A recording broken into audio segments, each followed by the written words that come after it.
Neville goes on strike. Neville was a very important engine who likes to feel proud of himself and be kind to other engines. But Neville can still pull trucks and coaches. But sometimes Neville can expect too much about himself.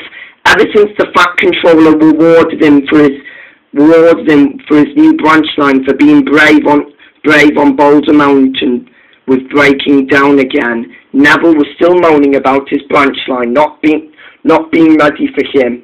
He had still been moaning about it, but the Fat Controller always had still told him to be patient, and still Neville wasn't being patient at all. Until one day, he was moaning to Thomas and Toby. "I want my branch line," he said spoiltly. "Don't worry, Neville," said Toby. "Your branch line will still come. Thomas and I have branch lines, but you, remember?" "I know," moaned Neville, "but I want my branch line to be ready," he said. Thomas felt sorry for Neville. "Don't worry, Neville," he said. It's just one of them things. If it's not ready, it's not ready. But when the time comes, you'll be just like Toby and I," he said. "But for now, we've got to pull our coaches." Thomas went out of the sheds. "Come on, Toby," he said, and Thomas puffed away.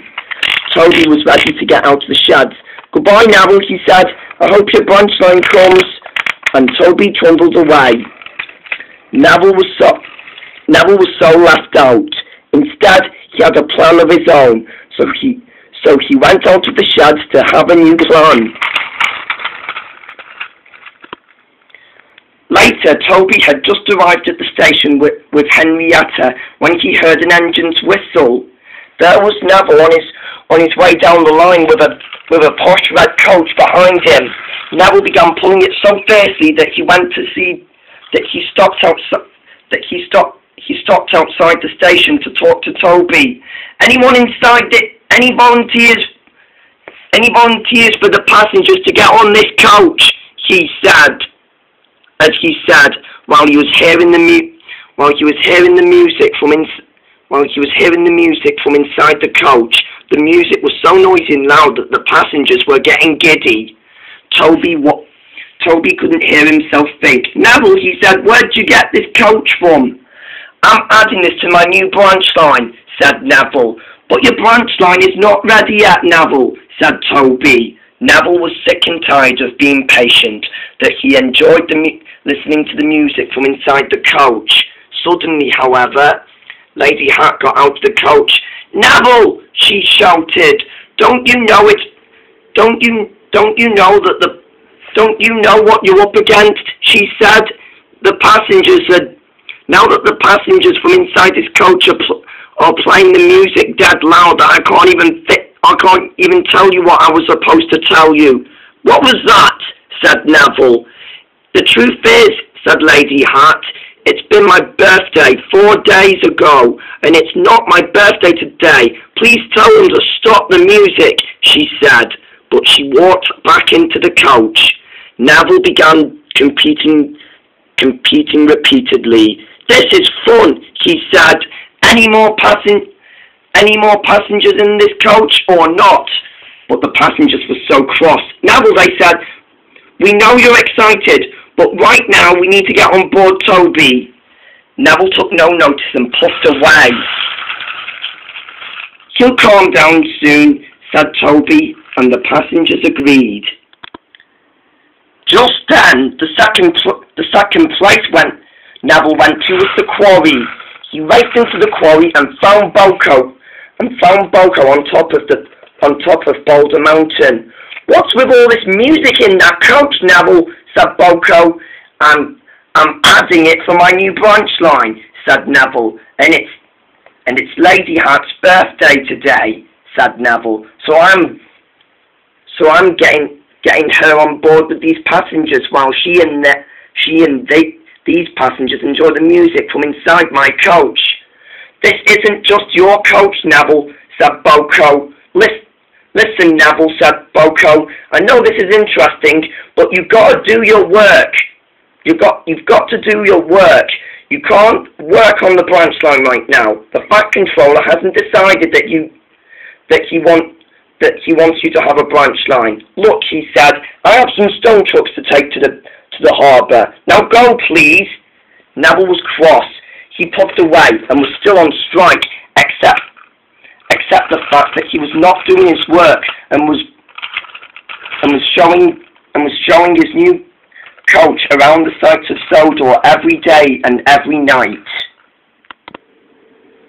The next day later, Mike was at the station getting admired by the passengers of it, admired by the passengers of his red paint. Mike looked so splendid and smart when he heard Neville coming to the station. The top station was his final place to take the passengers to, and Neville began to feel very tired. Hi, Mike, said Neville. I'm on strike today, and the Fat Controller can't force me to do my work while I'm working on my branch line and taking Lady Hat and her new friends around the sights of Sodor on my new coach. See, said Neville, doesn't it look nice? Mike was so very cross. Neville, he said, you're disrupting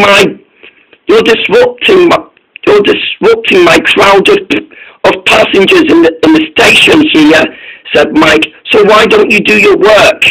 Neville was cross. No, he said, this is my branch line, and I will stay here and do what I want with it, he shouted.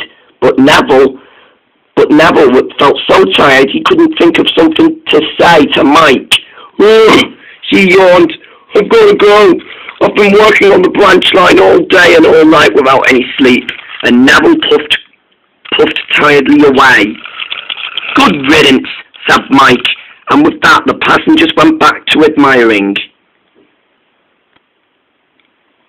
And then another night and day have both been over when Neville clanked slowly into the station where Thomas with the Fat Controller were waiting for him. The Fat Controller was so cross with Neville. Neville, he said, what are you doing? What are you doing? And where is Lady Hat? Lady Hat got out of her coach feeling very tired. She went. I feel so tired that I've been on this coach all day and all night without sleeping, she said. I tried to tell Neville that it was my birthday 4 days ago, but he wouldn't listen. That was why I was cross with him, putting me in that coach with all them people inside, and now they're tired too. The Fat Controller was cross. You have got a lot of explaining to do, he said.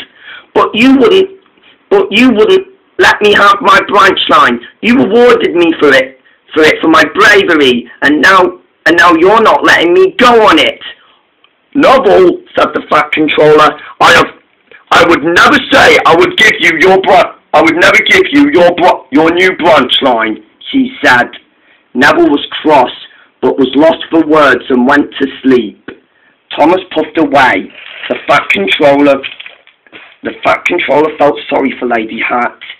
Listen, she said, I'm tired. Don't worry, said the Fat Controller. You just go home and go to bed. I'll have a word with Neville. Yes, said Lady Hat, and with that Lady Hat walked away to go home and take a long nap.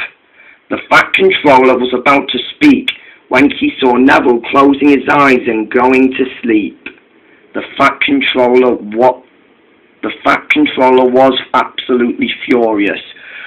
He said to himself, when he wakes up, I'll have a word with him. And with that, he walked away to leave the sleeping Neville to it.